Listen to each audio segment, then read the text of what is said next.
All right, ladies and gentlemen, welcome to Mzwakibao TV. Of course, naitwa CPA Wandiga. The other time we had Mr. Sugira Rubasha here on our studio. We discussed on how he discovered his identity. And of course, each and every month we've been having series of conversation with him. And today I'm privileged to have his son here. Brother, welcome on Mzwakibao TV. So, my name is Sugira, and thank you for having me. Yeah. I'm glad I came. It's a beautiful studio, and thank you for having me. Yeah, welcome. Now, maybe you can take us through your life. Who are you? Okay. So, my name is Sugira Rubasha. I was born here in Kenya, and we left to Australia when I was 3 years old. Okay. So, we left to Australia when I was 3 years old, and we came to Australia. I remember just being a little kid, and we were really looked after when we came to Australia. There was actually a pastor in Australia. His name's Mr. Brown. He actually just recently passed away. So he brought us in, and we had a place to stay, So mum had loved flying, so she worked for Kenya Airways back in Kenya. So she came to Australia. That was what she was doing. And dad, he had fled from Rwanda, the war, came to Kenya, was living, and then in Australia he was also just, we need to now raise a family. So that's how it started. Now, you growing under the guidance of Mr. Brown, may his soul rest in peace. Now, how was it growing under him, like a religious leader looking after you guys? It was awesome, man. Church every Sunday, going to church. We used to have camps. So we used to go drive 3 hours away, church camps. We read the Bible, and we had great mentors. So it was just fun. It was, where I was learning English. See, that's why you see, I say nalewa Kiswahili, lakini tuongea kwa shida. Because mom used to speak in Swahili, and then because we're learning English, tuongea English. So when you went to Australia, you were fresh from Rwanda or from Kenya? Kenya. Okay. So you are still speaking Swahili ya mtaa? Not really, because I was 3 years old. So mom would talk in Swahili, and then as a child you understand. She's like, "Takupiga kichwa yako," just Yeah. So you understand, but then I'm there learning English. So then I reply in English, and then sometimes they'll talk in English. So because at the age of 3, it was not really talking Swahili. Parents never and dad never really spoke to me in Kinyarwanda. So even sometimes I feel a little bit bad when I meet Rwandese and they're speaking Kinyarwanda. But you can't speak. I can't or even understand. So Kenya, at least when they're there talking in front of me, I understand everything. But Rwandese, I can't. So Up to now. You don't even know how to greet your fellow Rwandese. I do it like Nimeza, Amakuru, but apart from that, boom, it stops there. And it's like my dad never really forced it upon us. I wish he did, because I'd love to go. When I played for the national team for Rwanda for football, and I was there and I'm in camp, and it was good because they'd all come and speak to me. But they're all laughing and joking, they're all talking, and I can't. You are getting nothing. How does that affect your life, especially when you are meeting your fellow Rwandese? Yeah, you feel like, oh man, you're in Australia, I would still say at that young age, you just feel out of place, because there's many white kids and then you're the only black kid. So around there, you little feel out of place. And then now, even when I come with Africans, they see me as white. Yes, but at the same time, you're feeling out of place because you can't speak the same language with them. Yeah. That's crazy. Now, when you were in Kenya, I know you are very young, 3 years old. You can just tell us, what did you guys believe in by that time before you guys went to Australia? Sijui, I don't know. I was too young. I was 3 years old. All I remember is in Australia, church. That was the main thing. We'd go play football. I was football. So go playing football in church. It was fun, church. And it was good. Mr. Brown swimming. You see, it's true. A lot of black people, they can't swim. Wow. Me, I can swim. Hey, I learned 6 a.m, wake up, swimming, So he used to take us go and swim activities. So church was my life, and I was embraced in it. I remember growing and still doing my life, and I wanted to be saved. In church they always talk about being saved. Being saved, being born again. They give you the Bible verses. Jesus says you have to pray and he's going to wash away. I used to pray that prayer every day. Wow. So now, your father, I know maybe it's something your father brought into you, because when your father is alive, he is the elder. When he says left, definitely, you as a son, you have to go left.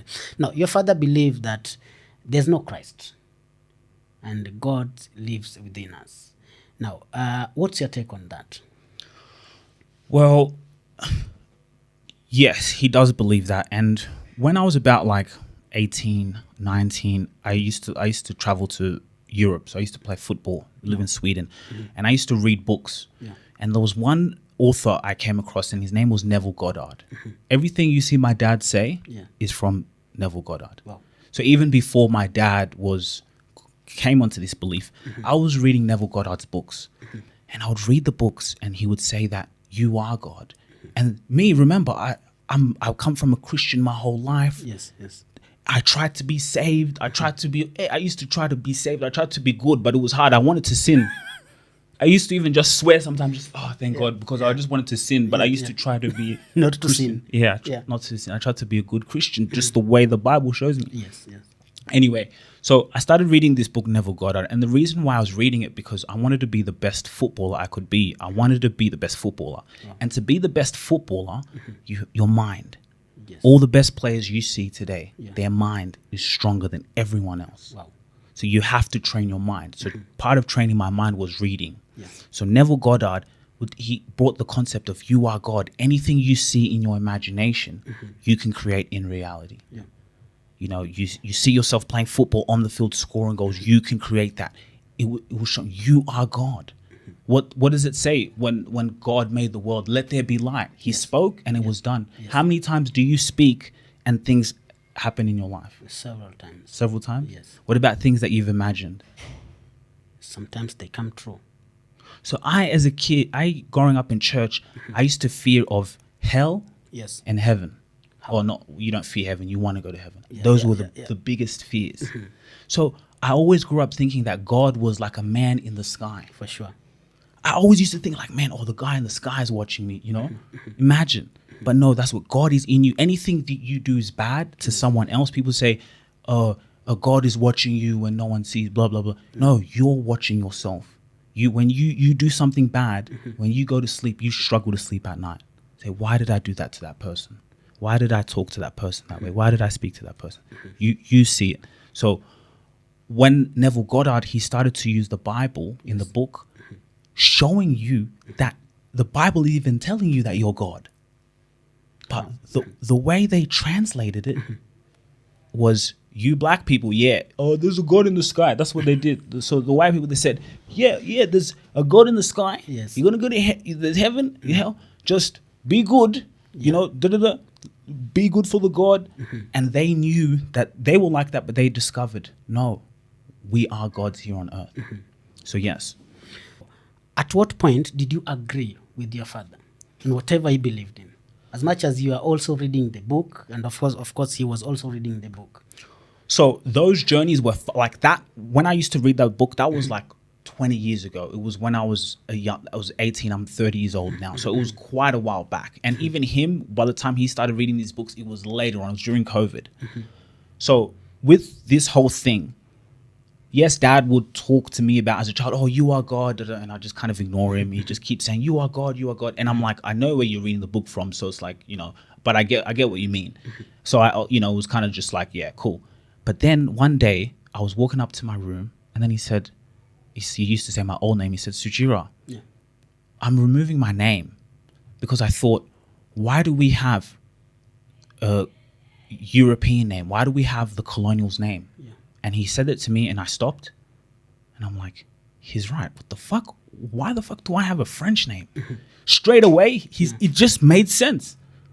It made sense. Why do I have a French name? Look at my beautiful black skin. I have a French name. He said, we should change our names. I was like, I didn't argue. When I bring this concept to people, they argue and they fight me and they say, you're wearing clothes or you speak an accent. Your name.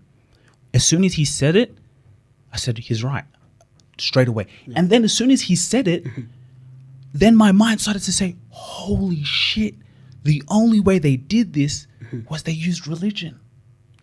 That's the only way they manipulated you to change your name. Because you go find me an Indian person who has their names.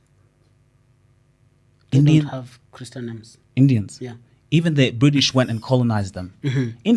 Indian, I know, Rawishka, Yeah.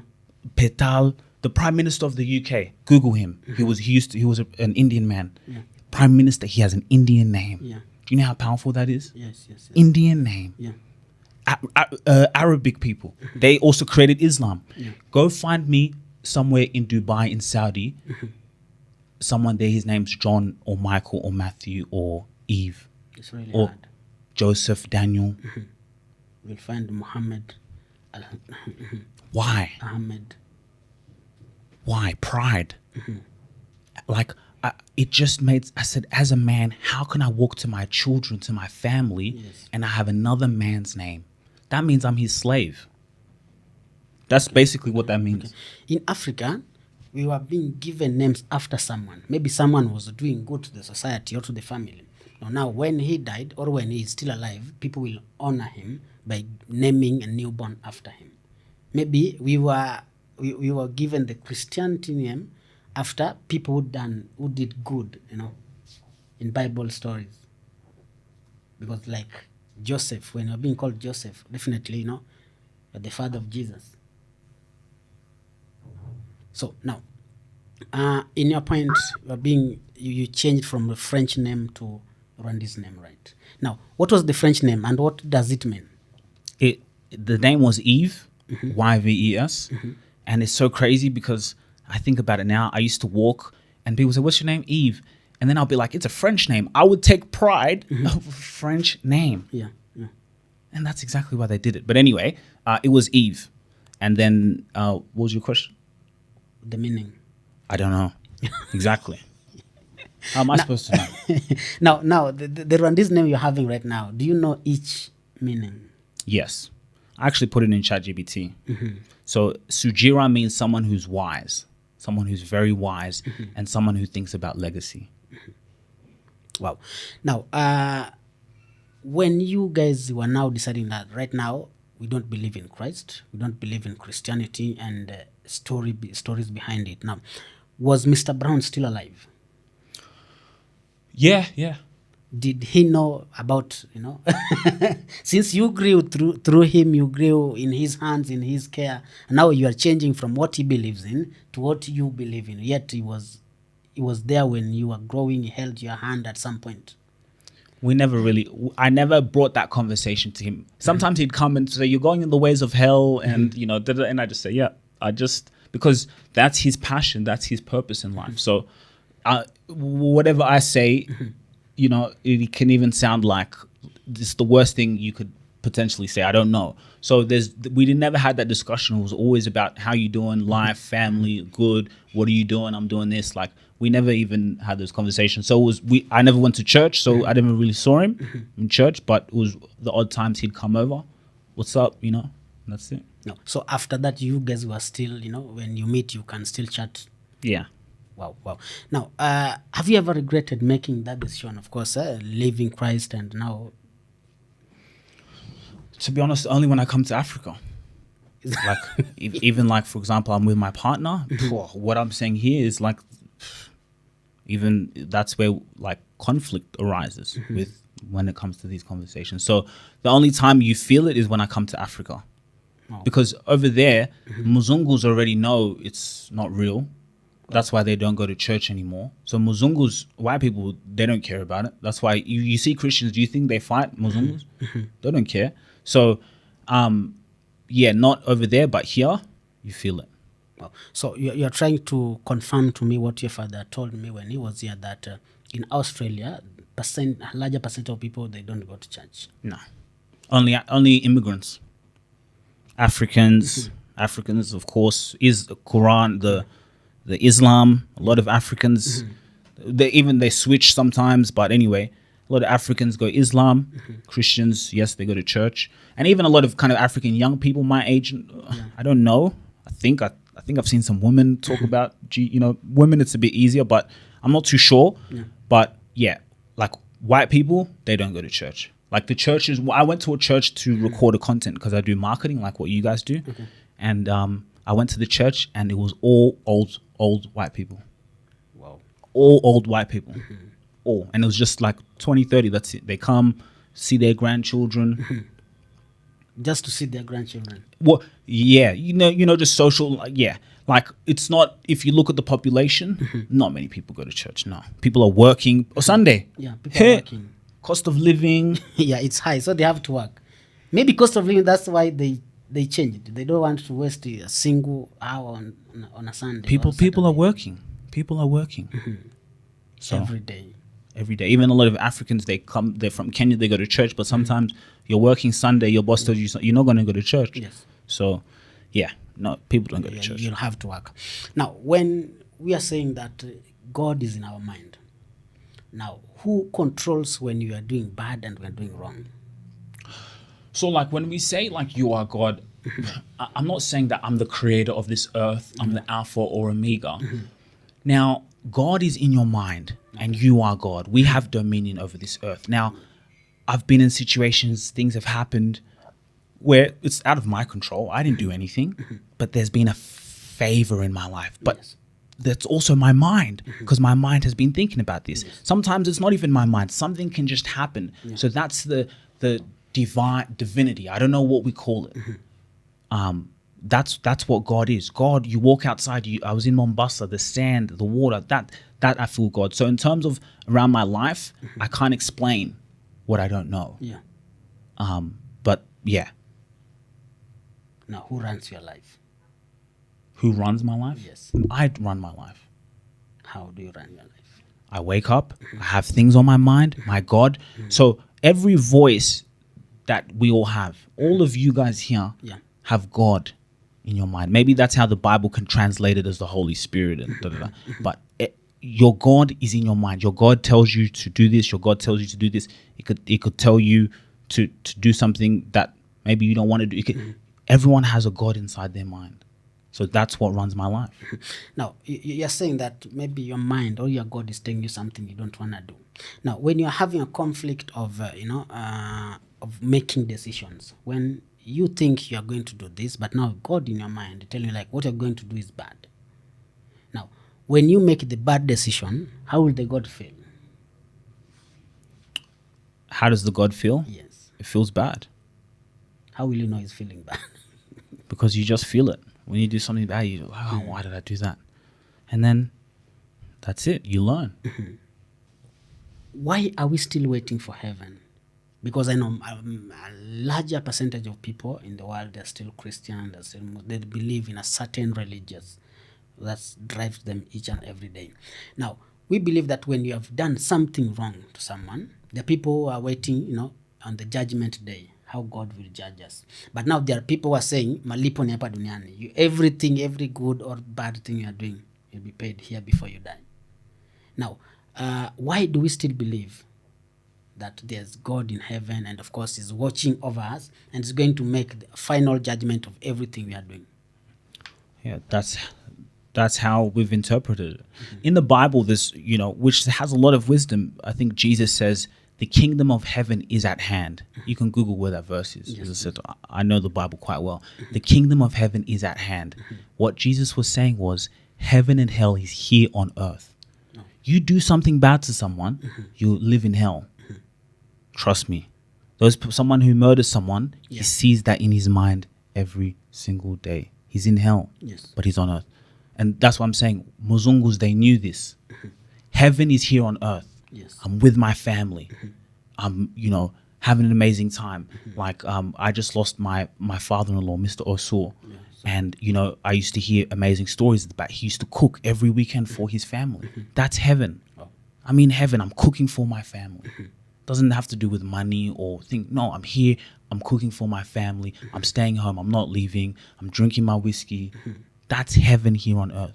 So yes, you do something bad, you will feel hell here on earth. There's no something outside of you after. Who has gone to hell and come back and told us? Have you heard someone who's gone there? I've heard some people have died and resurrected, but they've never told us what happened, what they saw. And they never permanently died. So even them they had those drugs in the system. You know, you're unconscious, you're in a coma. So if you, I don't know, whatever, you know, no one's gone to hell and gone to heaven and come and told us. So where do we get it from? It's in the Bible. And who wrote the Bible? The Bible says God instructed few people in the Bible to, write the Bible. He instructed a few people. Yes. Who did he instruct? The likes of Paul, Moses, if I'm not wrong. Yeah, there are a lot of people in the Bible he instructed. Paul, Moses, Peter, John. Yeah, they contributed in the writing of the Bible. Did any of these people so this God came, so did he come down here on earth, or he told them in a dream? How did God? I think the Bible says only one or two people saw God face to face, right? But now the other people, he was appearing to them. Like we are sitting right now, then someone appears in front of us. Now write this, and this. Okay, Yes. So it's interesting when you say it out loud to hear it. So to a few people, only a chosen few people, not some other people. Yeah. So then God came like to them in a dream, and then he's like, "Hey, you should write this." So God told them what to write. Yes. And all of the people that he told, their names were Peter, Moses, Paul, John, Matthew, Mark, Luke, John. Were any of those people named Muhammad? That he? I don't know who contributed the writing of Quran. No. I'm talking about those guys, Joseph, John. Do any of their names Muhammad? No. No. Yes. Any Indian names in there? No. So the people that God spoke to were they Muzungus? I'm not sure if they are Mzungus. Who were they? They're human beings like that, like us. Yeah, so were they Africans? I'm not sure. Matthew, I haven't met many like Africans here. You go, their traditional name is Matthew. Never. So for me, what that sounds like to me, it sounds like white men. Yeah. Okay. Matthew, Mark. When I think of Matthew, Mark, Luke, John, Michael, They are white. that's a white man. So the white man wrote this book. Okay. So all these people, they are white people. Well, that's what I presume. I remember growing up in church, and I used to see the images. I always used to see a white guy. I remember in my village at this point, that those people who are used to sell picture of Jesus, but these days I don't see the picture oftenly because I don't know what's really happened. I don't know if people have realized that was not Jesus. Because I also remember in my home we used to have a very big picture of Jesus, when he was crucified and things like that. So when you enter the living, now that's Jesus. These are Christian family. Okay, now the picture was Mzungu, like you are saying, but now what if the names were maybe a sub-tribe somewhere in Africa? They were Africans, and of course maybe the community, everybody died. Now nothing continued from the community. That's why we decided to inherit the names. That's why missionaries decided, now you guys, you have to inherit names from your forefathers who died long ago. The likes of John, Matthew, and the rest. Like I said, Muzungus, they're so smart. Okay. It's the smartest book I've ever seen. Of course, you see those images of Jesus. You see how powerful that is? Yes. You always have to think someone to save you is a white man. Okay. And then also why you might not see a lot of those images anymore, because even in the Bible, it used to they expose themselves because, see, they're business people. This is all business. So because in the Bible it says you're not supposed to have any images of thing, but they create white images for you. So this story that you're saying, it's forefathers, no, which forefather? No, our forefathers have our Luya names, Luya, African Kamau. I again, my late father-in-law, I spoke to him, before he passed away, and he was telling me about Luya names. He said Akini means born in the morning. Yes. Anyango, I think born in the afternoon. In the afternoon. In the afternoon. Atieno, these are our traditional names. There's no traditional African person named Matthew, Mark, Luke, or John. But if I can give you my name, I'm taking away your identity. What's the first thing when you're born you're given? Yeah. Your identity. They give you your name. Yes. So I think like the Muzungus. Do you know how I think like them? Because even when my dad told me take like about the name, I thought he's right. Yeah. I can't be the most famous person. I'm going to be the most famous person in this earth. Sugira, I'm going to be a legend. I cannot have a white person's name in front of my name. I failed. Think about all these footballers, all these celebrities. At the end of the day, you walk in the building and I'm a white man. You have my name. Think about if a white kid came to me and he told me his name was Kamal, I'd be like, Yeah, you're surprised. How? Who is your father? I'd be like, I feel proud. Like I feel he has my name. Like, or an Arab person. Have you ever seen an Arab person with an African name? No. Hey, Arabs. To have that's the lowest of the low. They'll but you'll find Africans with their names. Yeah, you'll find sure. So, yeah, it's about legacy. So Mzungus knew when they enslaved us. Yes. You see, what's the president of Kenya? What's his name? William Ruto. What's his first name? William was those white guys who used to, with his belt, and he used to beat. Come here, nigger. Come here, boy. His name was William. Okay. And they knew when we die, we want dominance. You see why we speak English everywhere? Yeah. The English went to dominate. Dominance. Okay. Because they knew when they were dead, their descendants will be benefiting till now. Wow. They come into Kenya, the British thing, you have my name. Yes. Get the fuck out of here, move. Give me what I want. You have my name. Wow. The Mzungus knew from then to do this, and it's a cycle. It's so genius. Maybe so it was their idea to help us, communicate easily. You are from Rwanda, I'm from Kenya, we are speaking English. Maybe someone is from Zimbabwe. I don't know which kind of language they're speaking. But now when he can or she can speak English, you can be able to understand each other. But now let's say, now I speak Swahili, I'm in South Africa. Then, they don't speak Swahili. So it could have been hard for us to, understand each other. That's why they brought a universal language that's going to help us, communicate. No, it's about power. The English just went and colonized everywhere with English. Adolf Hitler, if he would have succeeded, we would be speaking German. Yeah, sure. If Adolf Hitler maybe would have won, we could be speaking German. True. The English they just won. They went and colonized as many people. Yeah. That's why some nations speak French. You see in Africa, usually Africa's quite colonized French. There's, countries, but French have died out. But even the French were very powerful before. I said I had a French name. So no, it's not about that. It's just about the British were just the ones who colonized very powerfully. Now, how did these names interfere with our life? Because if we have seen a lot of people who are very successful using Christianity names and English names. Now, at what point did we realize now their names are affecting us? Yeah, like my favorite artist, Young Dolph, a rapper, he said Rich Slave. He named an album Rich Slave. That, yes, all these Africans, when you have a white person's name, you're a slave with money.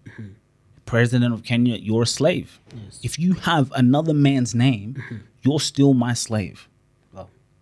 So it doesn't matter how much money you have.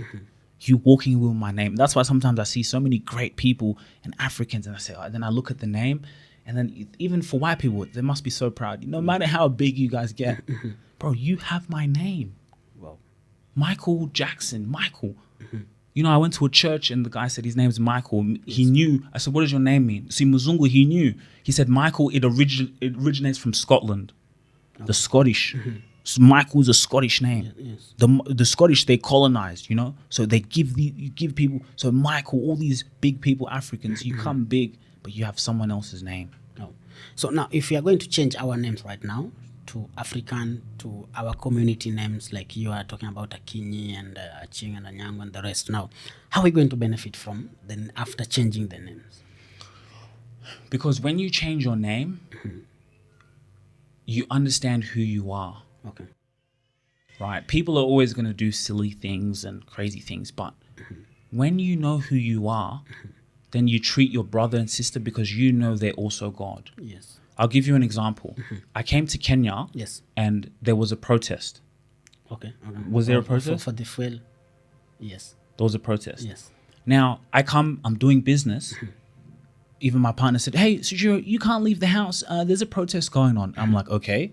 There's protests that are happening even in Australia. There's always protests going on. Okay. Wow. No, it's not safe for you to leave your house when there's a protest. Why? Yeah, people can hurt you. Yeah.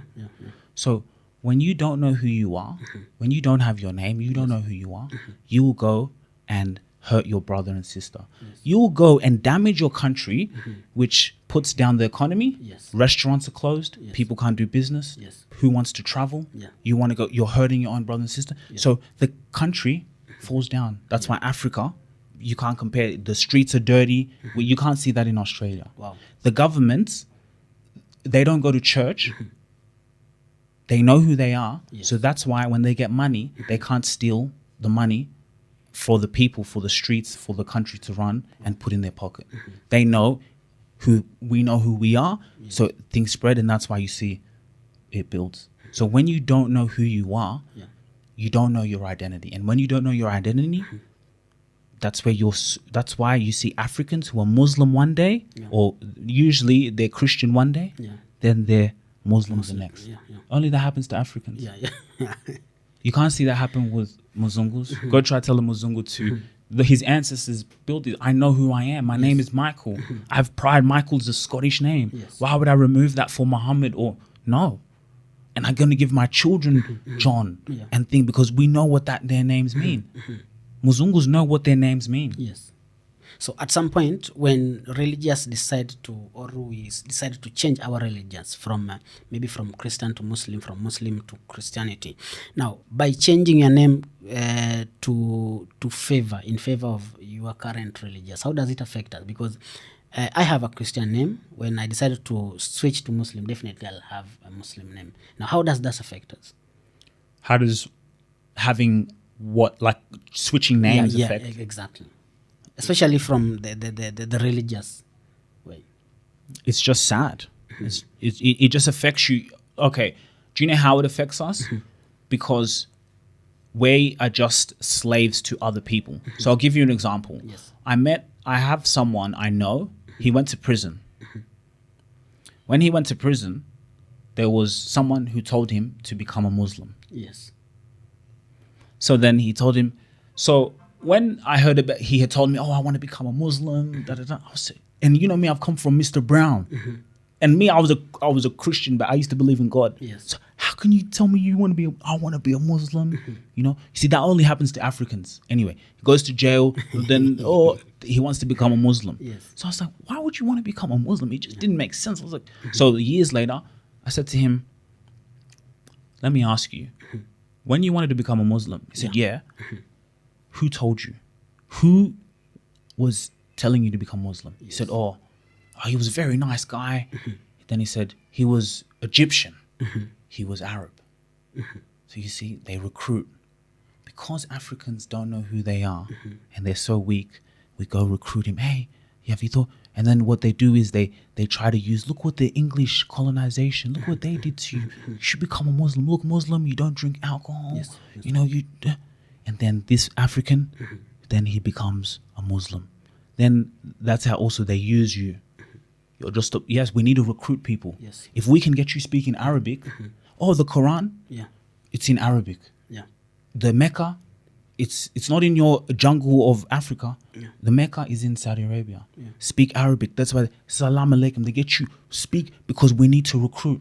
They know the British, the whites are strong. Wow. So they already know the whites have, but now, and they've done well. Yes. They've recruited with Islam, militant. We get those black people, we get those niggas, turn them into, so the way it affects us is we're just flip-flop. We go to wars for other people.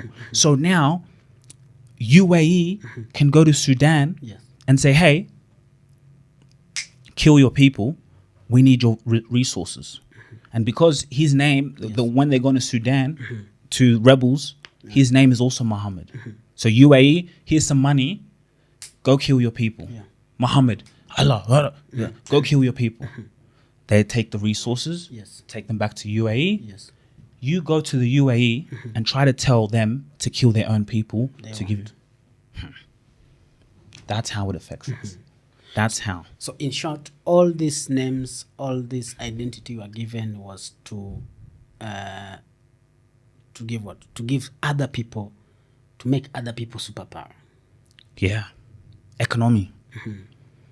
If I have a Christian name, I'm more likely to fight for who? Well, for Christ. For the British. British, Scottish. If I have a Christian, I'm more willing to go on their side. I'm not going to go on a Muslim side. Yeah, for sure. And if I'm an African Muslim, no, we don't. We're gonna go fight for this side. That's why you see you see Arabs. They're very proud. If you see in the Quran, Yes. there's no Muzungu names in the Quran. There's no African names in the Quran. Yes. A lot of Muslims try to say, "Oh, Bilal was African."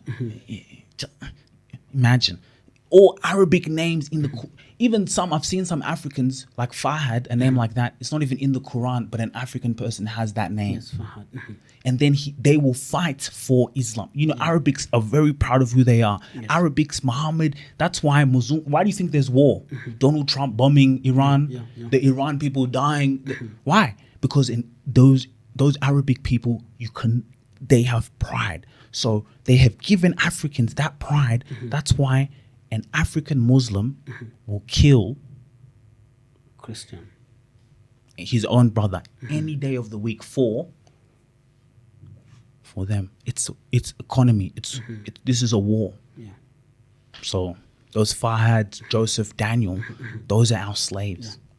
Now, what can we do, or what will fix this? So maybe in the future we don't have to kill each other for something. What can we change? Maybe worldwide. The thing is, religion has such a hold. You know, I'm here in Kenya. I remember I woke up, I said to my fiance, is that a concert here? Like it was church, you know? It's like, whoa. Thought it was like a concert, you know, every Sunday. Religion has a huge impact. Yes. If we can get religion out, we have a chance. And with religion, they're very smart. They use women. Yeah. That's why you see mostly women believe in these fairy tales. Yes. And because the women do it, it's easy. When the woman does it, you know, you just like, men just submit. Of course, they just follow the woman. So it has to maybe be the man to stand up and say, listen, we name our children African names. African names. I can't, as a man, go to church these days and the way the church is run and interpreted, be there as a man, listen to another man tell me about God. Or just, I'm just too business minded. I just see it's a business. I just see through it. Now, I'm not saying church is bad. Yes. There's networking, there's family. I grew up in church. I did it. I was even thinking, I might build my own church. If all these people are doing it, I might as well join in. But build a church and tell people the truth. Tell people to know who you are. Yes. When they bring money to the church, we do a membership. So we open up a stock account. Yes. So when you die, you've been coming to church for 40 years. Instead of the money just coming to us, you have a percentage goes into your stock portfolio. In the Bible, it says, for example, which has great wisdom, a man leaves his children's inheritance, you know? So you coming to church 20, 30, 40 years, you're giving all your money to church, a percentage of your money goes into a stock account, so that builds up, so it can even help you retire or there. We have, you know, for the church organization, even to pay our salary, you know, and we tell people, you know, so now it becomes network and becomes business, it becomes, so you just, if you're going to come here and you're not working, all right, come here, make some money, put it in stock, and then let's tell, how can we network? How can we build? You know, church is not just a building, it's everywhere. So that's what I would start. But religion, we need it. So in short, you're trying to say like religious leaders, who we call bishops, popes, pastors, they should, you know, rethink on what they are doing with our tithes and things like that. So maybe our tithes can help us when we are over 50 old, you know.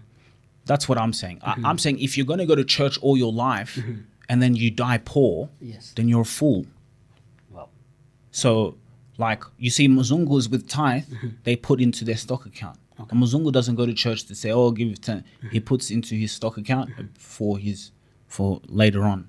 So, it's hard to go against the pastors because they'll kill me for things like this. You're going against everything in terms of their business model, right? So maybe with pastors, can we introduce that option to say, okay, hey, your members are coming to your church, that's fine, or maybe open up a stock account for them, so that the money that they're giving, maybe every person who has a money, whatever they do, how can you use the money that the church also to benefit them? Everyone has an account. We have technology. You come to church, you have an account. Yes. When you come to that account, you see where your money is going. You tithe, you give the pastor salary. Yes. So maybe you give, if I'm giving 100 bob, I give 30, 40 to the pastor. Yes. But 20, 30 comes to my stock portfolio. Maybe pastors can do that. Well, that's a very good business idea for churches, because there are some churches collecting tithes only on Sundays, over 2 million Kenya shillings, and nobody knows where the money is going. Yeah. Now, you're saying if you are dying as a Christian and you die poor, you are a fool. Why did you say that? Because you are going to be criticized online. Very bad. Yes, because your family now have left. You're gone, but now what can you leave your family? Now, there's some Christians who they have things. I'm not saying, but to give your children nothing? Yeah. Come on. Even me, I want to give my children something. True. So there's some people who go to church all their lives and they're Christian, men who die. Okay, great. Maybe they give their children life insurance if they had it. Or they have something, a property that they bought, and they have a house. I mean, you've done well, because you've not just invested in the church, but you've invested in, your family as well. So that's great. You've done well. You don't have to die rich. I'm not saying that. But to leave your children nothing when you die and they have nothing and they're poor and you've died and you've given all that money to church. When that money you were given to church, again, like I said, a Muzungu maybe would go and give life insurance. So all that money, I'm putting life insurance. So when our dad dies, we get a payout of $1 million. All of our lives have changed, even though our dad has died. So someone will ask, maybe, what you believe in your mind. What will your mind leave you when we live for your people when you are gone? I think about that, and I heard about Mr. Brown's funeral. My family told me about his funeral. Mr. Brown was church. He came, but the way he made people feel. They told me his church was like a concert. Wow. He wasn't a rich billionaire. Yeah. He was their old Mr. Brown, wears normal clothes, has grandchildren. Even he has so many grandchildren. I want to have that many He has grandchildren. His funeral was like a concert. Wow. That's what you call legacy. And it doesn't have to be at that scale for everyone, but that's still powerful. That my dad, when he died, look how many people he impacted. So my job is, how can I make people feel amazing? People don't remember so much what you did, but how you made them feel. Yes. I went to the movie when I arrived here. I watched Michael Jackson movie. When did Michael Jackson die? Yes. Some years back. Years. When I watched that movie, which I was so proud his nephew played. Imagine his nephew, legacy. His nephew played him a role. We are still talking about Michael Jackson till today. Yes. His name, how he made people feel. His name lives on. That's what I'm doing now. My name, my family name, the Rubasha family will be up there, just the way my grandfather in Rwanda brought us up from the village. Now we're taking it to the next level. So when people see me and my dad's teachings, now African kids 100 years from now will be having African names because we started it. Wow. So that's what I think about. Legacy, and that's how I want to be remembered when I die. Someone who made people feel amazing, who encouraged you, who supported you, even some who hated me. Even the ones who hate me, hate me, but as long as I made you feel something. Because some people just die and Wow. Now, talking about hate, how did people you grew up with, people around you knew you are Christian, then all of a sudden you've changed, and you believe in yourself. How did they react to that? Because I know when you are changing, you are still young, you have your age mate, people you grew up with, your friends, you went in church together, then all of a sudden, you are going your way, they are on their way.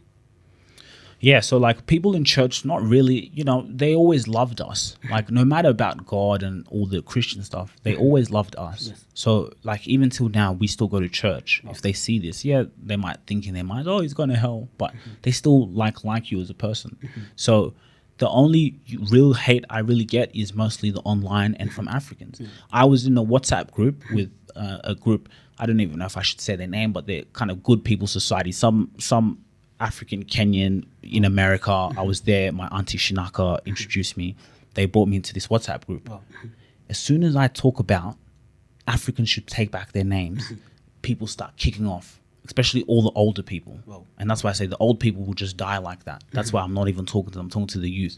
But the hate that I received, oh, you're wearing these clothes, or you're speaking with that nice accent, and you're talking about, oh, there's bigger problems than names, and oh, God, the Bible. They're quoting the Bible, what the white man wrote. Like, they kicked me out of their WhatsApp group because it was too much. Said, no, this guy, this young man, he's exposing us and he's making people upset. Oh, my wife is upset. They kicked me out of the WhatsApp group. Well, how are you going to change the young generations, because already they have inherited the names from their parents, because when you are a child, you don't make decisions on which name you should be given. Now your parents do for you.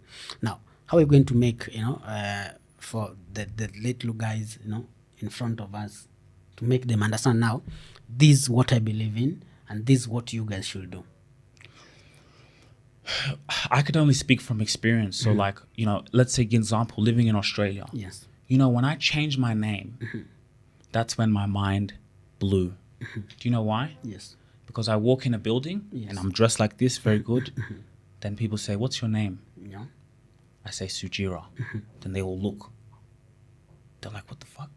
Did he like Sugira? Then they say to me, they're trying to think, they're like, that's not an Arabic name. That's not my Muzungu name.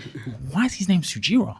Then they look at me and they say, oh, some might say, I've never heard that name before. Basically, they're saying to me, why do you have that name? Where is that name from? I say, oh, it's a Rwandese name. I say, oh, that alone changed my life. Wow. Because now I walk in the building, I don't know, here in Kenya it's a bit different because you might not experience what they call racism. But have you guys heard of racism? See, that's why I also learned even this bullshit of race, all those things don't exist. Wow. It's about superiority. Now, I walk in the building and they see me as equal to them. Wow. Because I have the name of where I'm from. Everyone here has their own name. So you can't play with me. I need my money, you give me my money. Wow. I'm about my business, I'm about my business. Now, the name doesn't really have, like, you are who you are. But also with me having my name, even other people see you different. Wow. You go in the West, go tell a Muzungu person your name is Kamau, Akinyi, Anyango. Go tell them that. And watch your life change. How will they react to that? Who? The Mzungus. They get shocked because they expect you as an African to have their name. Wow. And they're so good. They are so good that Africans will defend Their name. having their names. Wow. So they knew, they said, we'll enslave these monkeys so much that they will fight against each other. And you know what? If any of those other monkeys try to say, no, take an African name, all of them will kill him, just like the way they killed Jesus. Yes. They will say, no, I like my white name. I like my white name. I want to keep it. Even me, now I meet Africans. I usually, M-Pesa, the M-Pesa comes. I see the Muzungu name or Arab name. I say the last one. And they always say, yeah. Other people say to me, oh, Sugira, when you say my name, they feel proud. Wow. They say to me, only certain people in my life know me of that name. But when they give me their name, I always use the and even Africans who have Muzungu names, when I say the African name, they even say, yeah. I say, do you mind if I call you by that? Everyone says yes. It's just a little bit weird if I've had some people, even family, Annabelle, no, I like my English name. I'm like, I just look at you kind of weird, like, oh, my name is Annabelle. It's just a British name. No, don't call me by my traditional name. Call me by Annabelle. I just like, okay. I even feel embarrassed. I just say auntie. I just say auntie.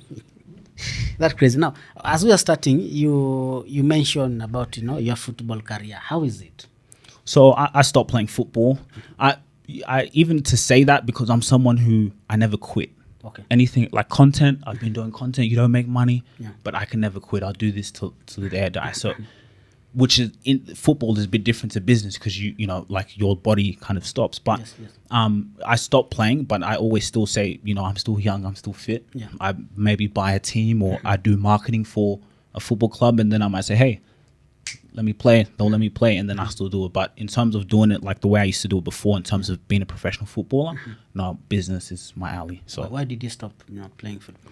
because then I just thought like I'm getting injuries, but I need to make money. Yeah, sure. You're nothing as a man if you do not have money. True. So I would rather sacrifice this love that I know I can keep going. I know I'll still make it. Yeah. I know I'll still be very good. But then I'm looking, okay, which team am I going to go play here, getting $100,000 a year, being just another kind of slave, and then I have nothing else to, then I'm broke. Yeah. No, I need to make money. Yeah. So money became the priority. Wow. So you stopped everything, to go after the priority. I stopped everything. And that's why even today people get mad at me. Yeah. People abuse me because Why? I don't watch football anymore. Why? Because I'm like, why am I going to watch another man play for 90 minutes and I need to make money? I haven't taken care of my mother. My mom and dad are still working. Mom's doing night shift, dad's working. And I'm here talking about another man scoring a goal. But we watch football for leisure. When you want to relax on a weekend, you watch your team playing. 90 minutes is not a lot of time. Which is good, great for some people. Yes. Like if you do that, I'm not judging you. Fantastic. But me personally, I just say, I can't watch another man. I'm here with my wife and kids and my girl, and I'm watching another man talking about this other man. I got to be the hero. Yeah. I got to be the hero. You have to make them proud. Yeah, my family got to look at me. They come and watch me on the thing. Wow. So while I'm there, I just have no. So when the football going, no, I have a business to run. I have clients. My clients don't care about who won. True. My clients don't. Business is still running. Yeah. I need to make money. I need to provide for my family. So like, yeah, I might be extreme, but if I'm not making a certain amount of money each year, I can't afford to watch football. Time is the most valuable thing that we have. Yes. Tomorrow we can die. Yeah. So these 90 minutes, I got to spend, if I'm being with my kids, let me spend time with my kids. Before I used to watch football, I'm here with my girl. I'm like, that's kind of gay. I'm watching other men and my girl's here. What the hell? So now I can never give room for football. If I'm with my girl, I'm with my shorty. What the hell? But you can watch women football. I can only watch women football if they're attractive females playing. Like, oh my God. Like, of course, yeah, maybe who wouldn't want if there's bad things all over the field I'm watching, I'm like, who wouldn't want to watch that? But if it's just the normal, like, it's great. Like, if that's you, great. Like, but that's no. I don't even watch a man play, so I'm not gonna go watch.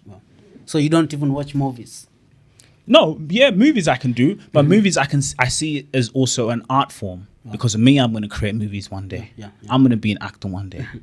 If I get paid to watch football, yeah, you can. Sign But me you up. can't pay to watch football. No. Unless maybe it's a business, maybe I want to impress a client, I might take him to a football game. Maybe if the client likes this team, I'll pay for that because I know I'm going to benefit from it. But if I'm not making any money from this and I'm watching it, and then my girl, I got things to do. I'm busy. Now, talk to youth because that's the people you are targeting so much, of course, to believe what you believe in. As a youth, I would just say, know who you are. Because when you know who you are, your life will change. Sure.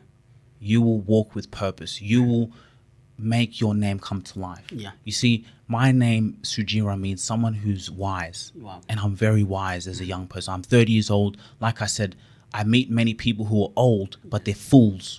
So age does not come with wisdom. Yes. Because there's many old fools who go by the same program. They've been given the same church and the same thing that they've just been given all their lives. Yes. So don't know. This is your time to take charge, be accountable. You can live a life of legacy, do your purpose, have fun, enjoy life, but take your African name because that's the beginning of your legacy. Wow. How can we find you? Social media, Instagram, YouTube, Sugira Rubasha. LinkedIn, Sugira Rubasha, TikTok, Sugira Rubasha. I'm everywhere, Sugira Rubasha. So, brother, thanks so much for your time. Maybe it is something we've left behind you want to add? Just thank you guys for watching. Thank you so much, sir, for creating a time to be here with us. Yeah. All right. Cool. Thank you so. All right, so guys, thank you so much. It's been amazing right here. Tumekuwa naye Sugira. Tafadhali, this episode is also available on Spotify, Amazon, Boomplay, Audiomack, YouTube and Facebook. Thank you so much. This is Mzwaki About TV. Naitwa CPA Wandiga.